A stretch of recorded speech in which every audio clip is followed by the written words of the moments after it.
Bàbá Yusuf Adépọ̀jù máa fún yín ní 50 million naira ṣùgbọ́n kí n tó fún yín ní 50 million naira mo fẹ́ káwọn tèmi kọ́kọ́ lọ wo fídíò iná. tí n bá rí christian kan láyé lẹ́nìí tó bá lè dáhùn mo fẹ́ béèrè kan tí christian yẹn bá dáhùn ẹ̀ mo fi ọba tó ní mí búra mi ò ní kó bí màá transfer 2 million naira fún christian náà. owó dé. I swear by Allah kí ni mo sọ tí n bá fún ẹni náà ní 2 million naira ìbínú Ọlọ́run pè ní Quran bẹ́ẹ̀ ni àbí bẹ́ẹ̀ kọ́ ẹ̀yin tẹ́ bí mi ẹ̀yin tẹ́ bí wa kí ló dé tẹ́ ń pèwé náà ní Quran ta ló sọ ní Quran ẹnu ta lẹ ti gbọ́ pé ń jẹ́ Quran níbo ló wà nù alukuran pé ń jẹ́ Quran olúwa ní yà sí wàlẹ̀ Quran ọkàn nìyẹn Ọlọ́run dákọ̀ Quran nínú alukuran inna haza alukuran. yahdi lillati hiya aqwam qaf wal Qur'anul majid. Quran mà nìyẹn. afala yatadabbaruna al-Qur'an. afala yatadabbaruna al-Qur'an. walau kana min indi ghayrillahi lawajadu fi ikhtilafan kathira. inna anzalna hadhal Qur'ana litashqa. now ẹ wá wòye gbogbo bí tẹ́ ń lọ nínú alukuran ẹ wá mú Quran jáde nínú alukuran. àti wo mo fẹ́ ká tú pààtì kan wò nínú fídíò tá a wò tán yìí tó yẹ sí pé ó possible ká má fura sí pààtì yẹn. inna anzalna hadhal Qur'ana litashqa. náà àti wo ẹ máa di pé wọ́n ka verse kan nínú pààtì tí mo ní ká tún gbọ́ yìí. Bàbá Yusuf Adépọ̀jù mo challenge yín àtẹ̀yìn àti mòlídìí yín àti mùsùlùmí tó bá tún fẹ́ lọ́wọ́ kun yín kẹ́ ẹ mú verse tẹ̀ kà náà ẹ mú verse náà jáde nínú Kùránì ẹ mú wá fún wa níbi tí verse náà wà nínú Kùránì tẹ́ bá fi lè mú jáde máa fún yín ní 50 million naira tẹ́ bá fi lè mú jáde máa fún yín ní 50 million naira. ẹ ń kàkà kúkà ẹ wá mọ the funnest part is that the funnest part òun ni ìtumọ̀ nǹkan tó kà yẹn tẹ́lẹ̀ sọ túmọ̀ ẹ̀ fún yín tó bá fẹ́ kí n sọ túmọ̀ ẹ̀ fún ẹ bá mi kọ́kọ́ share fídíò yìí kọ́kọ́ bá mi share fídíò yìí kó dé tí gbọ́ wọn ìrọ̀sán kan rí challenge yìí máa fún yín ní 50 million naira àtẹ̀yìn àti mòlídìí àtẹnibọ́dì tó bá fẹ́ support yín máa fún yín ní 50 million naira kẹ́ mú verse náà jáde ẹ bá mi share ìtumọ̀ verse yìí òun nìkan ìtumọ̀ nǹkan tó kà yẹn òun ni pé inna anzalna hadhal Qur'ana àbí bò náà tẹ̀lé ká inna anzalna hadhal Qur'ana litashqa àwa la sọ Qur'an yìí kalẹ̀ kó o lè sórí ibú òun nìkan tó kà jẹ wọ́n ń ṣe ìpele yín lórí wọ́n kàkà ẹwà àwọn olódo ẹwà àwọn akúrí tẹ fi ṣaṣáájú tán tútukútu fún yín tán kàkà ẹni tí ò mọ̀ kankan nípa ẹ̀sìn ẹ̀ tó ya olódo ṣóun ló ń tú báìbù fún yín òun lọ fún yín pé báìbù ti corrupt òun lọ sọ fún yín pé báìbù Christianity kò dáa tó Islam ló dáa jù ẹ lọ sáwọn ten sponsor pẹ̀lú millions billions àbí ẹ lọ sọ ẹ̀dẹ̀ jòkó síbẹ̀ wọ́n ń ṣe ìpele yín lórí pé wọ́n sọ Kùránì kalẹ̀ kẹ́ ẹ lè sórí gbogbo yín bẹ́ẹ̀ ṣe jòkó lẹ́kọ̀ọ́ kan nǹkan tó sọ fún yín pé Kùránì tẹ́ gbé lọ́wọ́ yẹn wọ́n sọ kalẹ̀ fún yín kẹ́ gbogbo yín kẹ́ ẹ lè sórí ibú ni kí Muhammadu lè sórí ibú kí gbogbo yín lè sórí ibú papọ̀ erasans àwọn tẹ́ ń kówó fún nìyẹn tẹ́ fi ṣaṣáájú tẹ́ ní ká máa bà báíbù jẹ́ tẹ́ ní ká máa tú báíbù kẹ́ ní ká máa preach Islam àbí bẹ́ẹ̀ kọ́ ni right. ẹ bá mi tag àwọn afa ẹni mo dẹ̀ rọ ẹyin tèmi ká share video because we need to liberate our people. well àwọn àmọ́ ìpín wọn sọ Kùránì kalẹ̀ fún yín kẹ́ lè sórí ibú náà ni kí Muhammadu lè sórí ibú àtàwọn tí wọ́n bá tún tẹ̀lé ìwọ tó bá ti fẹ́ sórí ibú tètè ya dẹ̀yìn lẹ́yìn Muhammadu. Bàbá Yusuf Adépọ̀jù náà ti jẹ́ lóńtẹ̀ báyìí pé wọ́n sọ Kùránì kalẹ̀ fún yín kẹ́ lè sórí ibú ni o ó ti yé. so now ẹ jẹ́ ká lọ sínú Bible 2 Timothy 3:16 wọ́n sọ̀rọ̀ kan bẹ́ẹ̀ verse 9 tó sọ pé all scripture is God breathed and is useful for teaching. All scripture ń bẹ kí náà pè ní Bible ẹ jáde ṣàlàyé fáwọn èèyàn kí náà pè ní Bible ìtumọ̀ Bible náà ni all scripture àkójọpọ̀ scripture náà pè ní Bible you understand so then all scripture ó mention you understand ó mention by meaning. so now mo fẹ́ bèrè question lọ́yìn Quran aya Quran kan wà tó sọ pé inna nahnu nazzalna dhikra wa inna lahu lahafidhun àwa la sọ dhikru kalẹ̀ àwa la dẹ̀ sọ ó sọ ní Suratul Baqarah náà wípé alif lam mim dhalikal kitabu ó pè ní alkitabu ó pè ní Quran ok ibi tó ti pè ní dhikru àti ibi tó ti pè ní alkitabu yẹn ṣé Quran lórí verse ń bẹ àbí kò rí verse Quran ṣé Quran mention ara ẹ̀ nínú verse yẹn fún ara ẹ̀ gẹ́gẹ́ lóhùn fún ara ẹ̀ àbí kò mention ó ti yé ṣé kó mention lóhùn nìkan bó ṣe wà yẹn nínú ibi tó ti pè ní dhikra ó pè láwọn orúkọ oríṣiríṣi al-Furqan àti bẹ́ẹ̀ bẹ́ẹ̀ lọ al-Huda ó pè ní Huda ó pè lóríṣiríṣi nǹkan understand so bá a ṣe kọ nílé kí ó ń gbà yẹn ok àwọn ibi tó ti pè láwọn orúkọ tí ì ṣe al-Qur'an tí ì ṣe gbólóhùn Qur'an yẹn kì í ṣòun ló ń bá wí kò rí fáṣẹ ara ẹ̀ níbẹ̀ yẹn àbí ẹ̀yin ló do akúrí òṣì. inna anzalna hadha al-Qur'ana litashqa àwa la sọ Qur'an yìí kalẹ̀ kó o lè sórí ibú òun nìkan tó kàjẹ́ wọ́n ń ṣe ìpele yín lórí wọ́n kàkà ẹwà àwọn olódo ẹwà àwọn akúrí tẹ́ fi ṣaṣáájú tán tútukútu fún yín tán kàkà ẹni tí ò mọ̀ kankan nípa ẹ̀sìn ẹ̀ tó ya olódo ṣóun ló ń tú báìbù fún yín òun lọ fún yín pé báìbù ti corrupt òun lọ sọ fún yín pé báìbù Christianity kò dáa tó Islam ló dáa jù ẹ lọ sáwọn ten sponsor pẹ̀lú millions billions àbí ẹ lọ sáwọn ẹ̀dẹ̀ jòkó síbẹ̀ wọ́n ń ṣe ìpele yín lórí pé wọ́n sọ Kùránì kalẹ̀ kẹ́ ẹ lè sórí gbogbo yín bẹ́ẹ̀ ṣe jòkó lẹ́kọ̀ọ́ kan nǹkan tó sọ fún yín pé Kùránì tẹ́ gbé lọ́wọ́ yẹn wọ́n sọ kalẹ̀ fún yín kẹ́ gbogbo yín kẹ́ lè sórí ibú ni kí Muhammadu lè sórí ibú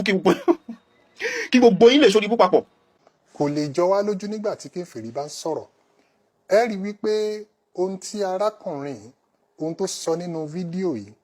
àti gbogbo àwọn àléébù tó fi kan alukoran àti àwọn ọ̀rọ̀ tó sọ sí àwa mùsùlùmí kò yẹ kó jọ wá lójú kí lẹ expect látọ̀dọ̀ ẹni tí ó jẹ́ ọ̀tọ̀ Ọlọ́run tí bínú Ọlọ́run wà lórí ẹ̀. àmọ́ ìpín wọn sọ Kùránì kalẹ̀ fún yín kẹ́ lè sórí ibú náà ni kí Muhammadu lè sórí ibú àtàwọn tí wọ́n bá tún tẹ̀lé ìwọ tó bá ti fẹ́ sórí ibú tètè ya dẹ̀yìn lẹ́yìn Muhammadu. Bàbá Yusuf Adépọ̀jù náà ti jẹ́ lóńtẹ̀ báyìí pé wọ́n sọ Kùránì kalẹ̀ fún yín kẹ́ lè sórí ibú ni o. alukuran náà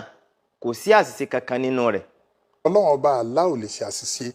ẹ sì lè bá àṣìṣe kankan nínú alukoran ọlọ́run ti sọ́nà Al-Qur'an lọ́pọ̀lọpọ̀ àìmọye ìgbà pé tí ìbá ṣe ọ̀dọ̀ èmi ọlọ́run Allah ló ti wá ẹ bá ti rí ọ̀pọ̀lọpọ̀ àtakò contradiction abnormalities. bẹ́ẹ̀ ni Allah lè ṣe mistake láíláí mistake bíi ti báwo àyàfi khuliqa min ma'in dafiq yakhruju min bayni as-sulbi wat-tara'ib adá ọmọ ènìyàn láti bí àtọ̀ tó ń jáde láti bí ìbára di bàbá àti gbáyà ìyá àyàfi yẹn nìkan. ó àtúnfi tó àmì Suratul Furqan ṣá ẹ̀rọ sọ́nà ìjọ tí ń sọ pé alam tara ila rabbika kayfa madda dhil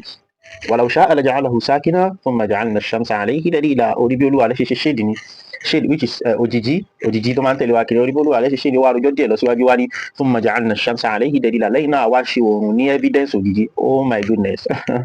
a ṣe oòrùn ní evidence òjìji àbí òjìji ní evidence oòrùn kò possible kí oòrùn jẹ́ evidence òjìji náà òjìji ní evidence because al-atharu yadullu ala al-mu'aththir al-atharu huwa alladhi yadullu ala al-mu'aththir erípa ló máa ń tọ́ka sí nǹkan tó fi erípa kalẹ̀ oòrùn ló fi shade kalẹ̀ so shade ló máa jẹ́ ẹ̀rí wípé oòrùn wà ó jẹ́ báyìí nísìnyí so nítorí pé erípa tí nǹkan bá fi kalẹ̀ ló máa ń tọ́ka sí erípa nǹkan tó fi erípa yẹn kalẹ̀ for example ó jí láàárọ̀ ó sun oorun tó deep lálẹ́ oorun yẹn deep gan tó ìgbà tó máa fi jí láàárọ̀ ó ṣílẹ̀kùn owó ta gbogbo ilẹ̀ ti kún lọ omi ilẹ̀ tutù lọ ó jẹ́ báyìí nísìnyí so ẹ̀rí ló jẹ́ wípé òjò rọ̀ mọ́júmọ́ ni ó yẹ báyìí nísìnyí so erípa tí òjò tó rọ̀ mọ́júmọ́ tó fi kalẹ̀ òun ni ilẹ̀ tó tutù yẹn so ilẹ̀ tó tutù ló máa tọ́ka sí wípé òjò rọ̀ mọ́júmọ́ kì í ṣe pé òjò rọ̀ mọ́júmọ́ ló máa tọ́ka sí ilẹ̀ tutù so erípa tí òòrùn fi kalẹ̀ òun ni bòjì àbí òjìji òun ló máa tọ́ka sí òòrùn so Allah kò ṣe mistake bí kankan o àyàfi bí ìbáyìí nìkan kò dẹ̀ possible kálá ṣe mistake atọ́ kò possible kálá ṣe mistake rárá àyàfi ìbáyìí nìkan tó sọ wípé thumma ja'alna ash-shamsa 'alayhi dalila lẹ́yìn náà wá ṣe òòrùn ní ìtọ́ka sí a ṣe òòrùn ní evidence òjìji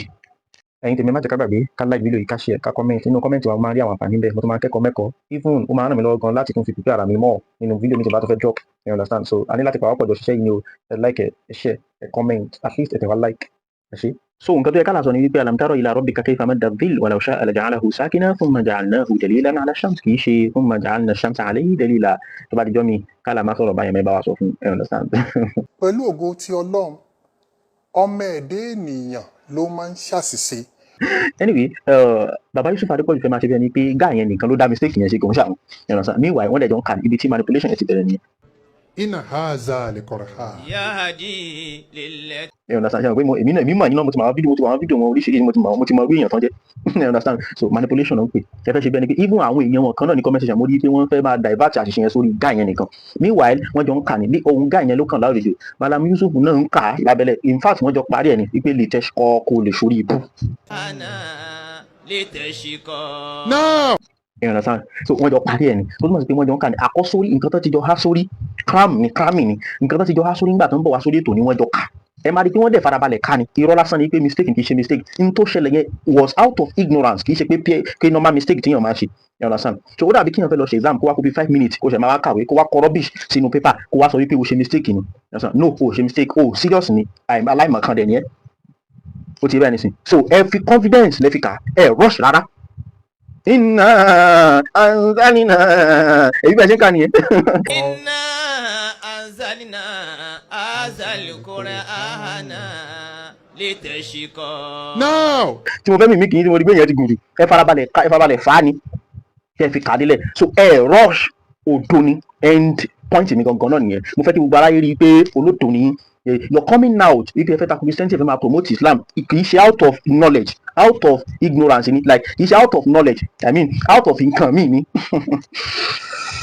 ẹ ti understand ó ti yé so kì í ṣe out of knowledge at all point mi gangan náà nìyẹn you understand so anyway nǹkan tẹ́ ẹ parí nínú verse yẹn ó ti kọjá ó pọ̀ kọjá nǹkan bí nǹkan lè pè láti ṣe just like that you know what ẹ jẹ́ kí n break it down fún yín aya sọ pé ma anzalna alayka al-Qur'ana litashqa àwọn sọ pé inna anzalna alayka al-Qur'an inna anzalna hadha al-Qur'ana litashqa ó ti yàtọ̀ pátápátá gbà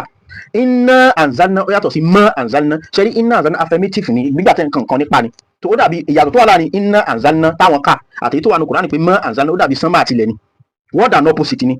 inna anzalna Qur'an sọ pé ma anzalna sọ pé inna anzalna so ẹ ti change verse yẹn totally ẹlẹ́kejì ẹ sọ pé Kùránì sọ pé alayka al-Qur'an ẹ sọ pé hadha al-Qur'an Kùránì yìí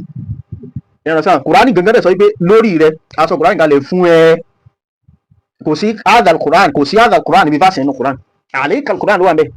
ìtútùmọ̀ rẹ̀ yàtọ̀ pátá ẹ̀yin sọ pé hadha al-Qur'an tó túmọ̀ sí pé kì í ṣe mímọ̀ lẹ́fín sọ̀rọ̀ àìmọ̀kan ni ìgbà tó di pé ẹ fẹ́ tákù àwọn nǹkan ẹ wà in haze láti gbógun ti Christianity láti so àwọn nǹkan tẹ sáré lọ ha kẹ́lẹ̀ fi promote ẹ̀sìn tí because kò ní make sense kẹ̀kẹ́ sáré kẹ̀kẹ́ lọ tákù Christianity láì sáré gbé Islam ga you understand so lè sáré lẹ́fọ́ sáré ha àwọn fásitì so nǹkan tẹ́yìn méjì ti jọ há sórí lẹ́yìn lẹ wá kà yẹn tí ó dẹ̀ sẹ́ni kankan tó rí ẹnì kankan correct nínú ẹ̀yìn méjèèjì so ẹ̀yìn méjì jọ ka rọ́bìṣì yẹn jálẹ̀ ni لتشقى kì í ṣe mistake àtọ̀ wọn pè yẹn ní mistake yàrá sàn àti pé kẹ́rọ̀ mi tún lè yé yín dáadáa nígbà tẹ́ tún sọ̀rọ̀ nínú eléyìí tẹ́ ẹ ṣe tẹ́ ẹ fi fèsì lórí fídíò mi yẹn ẹ tún ṣe àṣìṣe ńlá kan bẹ́ẹ̀ tó ń tọ́ka sí pé ẹ nímọ̀ nípa nǹkan tẹ́ ń sọ ni ẹ nǹkan tẹ́ sọ ní súrọ́tù lì tọ́ ha fún àtúnṣe eléyìí tí ó ṣe lórí háyà alukurani nínú suratul Taha ẹ̀yin ọmọ ayá mi nínú ẹ̀sìn Islam. kò sí nǹkan tó ń jẹ́ súrọ́tù tọ́ ha ni yàrá sàn so orúkọ súrà yẹn gan morúkọ ẹ̀ so morúkọ súrà tẹ́ ń kà the name of that súrà gangan mọ́ torí pé súrọ́tù lì tọ́ ha lẹ́ ń pè kò sí nǹkan tó ń jẹ́ súrọ́tù tọ́ ha ni ẹ kí n sọ difference tó wà ní súrọ́tù lì tọ́ ha àti súrọ́tù tọ́ ha fún yín súrọ́tù tọ́ ha ó dàbí kí n sọ pé súrọ́tù lì tọ́ ha èyí táwọn sọ yóò dàbí kí n sọ pé súrà of the tọ́ ha èyí tẹ́mi sọ yẹn the correct one súrọ́tù tọ́ ha ó dàbí kí n sọ pé súrọ́ of tọ́ ha tó kò sí nǹkan tó ń jẹ́ súrà of the tọ́ ha súrọ́tù lì tọ́ ha ẹ̀mẹ́jì gan-an tó sọ wọ́n sọ nígbà tó bẹ̀rẹ̀ ọ̀rọ̀ wọ́n tún sọ lẹ́yìn. ẹ jẹ́ kí wọ́n tún kà jáde gẹ́gẹ́ bí Ọlọ́run ti sọ nínú suratul Taha. wọ́n tún sọ again torí pé súrọ́tù lì tọ́ ha kódà wọ́n tún farabalẹ̀ sọ wọ́n tún prolong ẹ̀ súrọ́tù lì gẹ́gẹ́ bá ìsọnù súrọ́tù lì tọ́ ha suratul Taha. wọ́n tún emphasize tọ́ ha yẹn nínú suratul Taha. tó tó túmọ̀ sí pé wọ́n sọ ignorance with confidence nǹkan point mi gangan ni pé this man is ignorant he knows nothing about Christianity about Islam you understand mọ̀ kankan nípa Islam definitely sure mọ̀ kankan nípa Christianity mọ̀ kankan nípa Bible I'm telling you gbogbo ẹni mo fi sọ fún yín you understand so if anybody will tackle Christianity kì í ṣe ẹ̀yin nìkan tí mo sọ you understand so I'm not kì í ṣe nǹkan tí mo sọ ni pé I'm a Christian or something okay, but if anyone will tackle Christianity kì í ṣe ẹ̀yin àbòsí lásán ni nǹkan tẹ̀ ń ṣe èmi dẹ̀ fẹ́ kó yá àwọn èèyàn wípé olódò ni. abẹ́ ti gbàgbé nínú bíbélì tí wọ́n sọ gbangba báyìí tí bíbélì sọ wípé God regretted creating human beings òní nínú bíbélì olóṣòyì God regretted creating human beings òní lè. náà màá wá dá yín padà lọ sọ́dọ̀ àwọn àpá yín màá dá yín padà lọ sí ilé kí o máa fún yín láwọn fásitì kan kẹlọ fún àwọn àpá pé kí wọ́n ṣe àlàyé ẹ̀ fún yín ṣe aláyé tán bá ti wá ṣe fún yín nípa àwọn fásitì yẹn kò ní pọ̀ rábí mẹ́ta kan ni ó pọ̀ gan nínú Kùránì ó pọ̀ gan so láwọn examples mo fẹ́ mú abọ́ mo kàn rò pé yẹ kíkan dúró lórí mẹ́ta gẹ́gẹ́ bó jẹ́ sí pé àṣìṣe tí mo fẹ́ mú alẹ́ kan ó pọ̀ gan mo kàn ní gbà ju méjì yẹn sí ni you understand so ó pọ̀ gan máa kàn fún yín ní mẹ́ta péré so àlàyé tán bá ti wá ṣe fún yín nípa mẹ́tẹ̀ẹ̀ta tí mo bá ti tọ́ka yín sí àlàyé tí mo bá ti ṣe fún yín nípa ẹ̀ kẹ́ wá set camera bẹ́ẹ̀ set camera ẹ̀ kẹ́ wá ṣàlàyé fáwọn èèyàn pé okay verse tí máa lé kíkà yìí o nǹkan táwọn afásọ̀ ń pa ìlérí ẹ̀ máa wá sọ fáwọn èèyàn pé tọ̀ ó ti wá yé wa báyìí pé bá a ṣe máa ń gbọ́rù nǹkan báyìí yé lélẹ́yìí o àwa náà ti gbọ́ báyìí bá a ṣe àmọ́tẹ́lẹ̀ olódo ni wá o àmọ́tẹ́lẹ̀ ní since tá a ti lọ gbọ́ yín sìn nípasẹ̀ Kùránì àti lọ ti pàṣẹ Kùránì gbọ́yé so bible verse tá a kà fún ìjọ tá a sọ pé àṣìṣe ni o ẹ máa kì í ṣàṣìṣe mọ́ bá a ṣe máa ń gbọ́rù nǹkan báyìí yé leléyìí o báwa náà ṣe gbọ́ ti wáyé náà ní eléyìí o so assignment tí mo fẹ́ fún yín yẹn ẹ̀ẹ́dẹ̀ gbọ́dọ̀ má ṣe ìrànṣán tó aláṣọ Kùránì pé innal ladhina yu'dhuna Allaha wa rasulahu àwọn tí wọ́n fara ní Allah ìrànṣán so wọ́n fara ní Allah aláǹkẹ́ta ẹ̀rọ aláǹjẹ́yà wọ́n fara ní Allah so makaru wa makara Allah wallahu khairul makirin wallahu khairul makirin Allah ló mẹ̀ẹ̀tàn jẹ́ ṣe jù ìrànṣán so ìyẹn náà tó bá Allah nasullaha fanasiyahum wọ́n gbàgbé Allah náà ṣe kí ni Allah náà gbàgbé wọn so Allah máa gbàgbé nínú ìṣesí Allah ni kó máa gbàgbé tó mistake dẹ̀ nìyẹn right nínú ìṣesí Allah ni kó máa gbàgbé nínú ìṣesí Allah ni pé ara máa ń ní nínú ìṣesí Allah ni pé Allah ló máa ń dètè Allah máa ń tàyàn Allah ló mẹ́tàn jẹ́ ṣe jù tọ́ ẹ wá lọ kọ́ àwọn bá sì lọ kó bá àwọn afáàní kan ṣàlàyé fún yín tẹ́ bá tí wọ́n ti wá ṣàlàyé fún yín tán ẹ jáde síta kẹ wá ṣàlàyé ẹ̀ fáwọn yẹn pé ok tí màá bá sì máa gbọ́ ilé gbogbo aló clear wípé ìgbàgbé náà sọ́nbẹ̀ ìgbàgbé ni gbogbo àwọn words tán lò words tí gbogbo àjọmọ̀ náà ni words táwọn àwọn ọmọ ènìyàn jọmọ̀ láyìn ara wa náà ni tó ìgbàgbé náà pè ní nasiya Allah máa gbàgbé according to those verses kì í ṣe ọ̀kan ó ti báyìí nísìnyí so ara máa ní Allah àdíyàtúbọ̀ ara ní Allah gangan so bákan náà Allah máa dìtẹ̀ ẹlẹ́tàn Allah máa ń tàyàn ṣe ti understand so àwọn èdè tó lò yẹn ẹ lọ gbé báwọn àfàgbé bóun náà ṣe defend ẹ bóun náà ṣe ṣàlàyé tó bá ti wá ṣe tẹ́wọ́n sọ pé àmọ́ tá à ń sọ ni o ti wáyé wa báyìí ẹ dáríjì wá ẹ tọrọ àforíjì pé ó kìkì ṣàṣìṣe mọ́ o torí pé a ti lọ gbọ́ yé níbi ibòmí tàbí kẹ̀lẹ́ yóò lè jẹ́ sí pé bóyá ẹ mọ̀ tẹ́lẹ̀ mo mọ̀ kí ẹ mọ̀ náà you understand so bóyá tẹ bá ká nípa ẹ fẹ́ claim pé ẹ mọ̀ ẹ kàn sọ fáwọn èèyàn wípé tọ̀ àbòsí lẹ ṣe o you understand so àníṣerú ẹ mọ́ o now back to verse stand for gangan so that verse tí ẹ gbé síra wọn tẹ tú nítorí tẹ ba ayé ẹ jẹ́ totally okay why tí ò ṣe jẹ́ tẹ́yìn ò ṣe kà á why tẹ́yìn ò ṣe kà ẹ fẹ́ sọ pé torí pé ẹni tó ń ẹ loud nígbà tẹ́ ń kà ìyẹn ni kóhùn náà ni kó kà àbí torí pé òun ni òun bá yín kà lẹ́yìn tàbí ṣé nǹkan tẹ́ fẹ́ sọ yẹn no ìgbà tẹ́ ń sọ̀rọ̀ yẹn ẹ lọ síbi tẹ́ ẹ sọ̀rọ̀ lọ direct náà ẹ sì mention brother yẹn. mo kí ọmọ ìyá mi afáwa Munirudeen Abdulhamid Salako fún àtúnṣe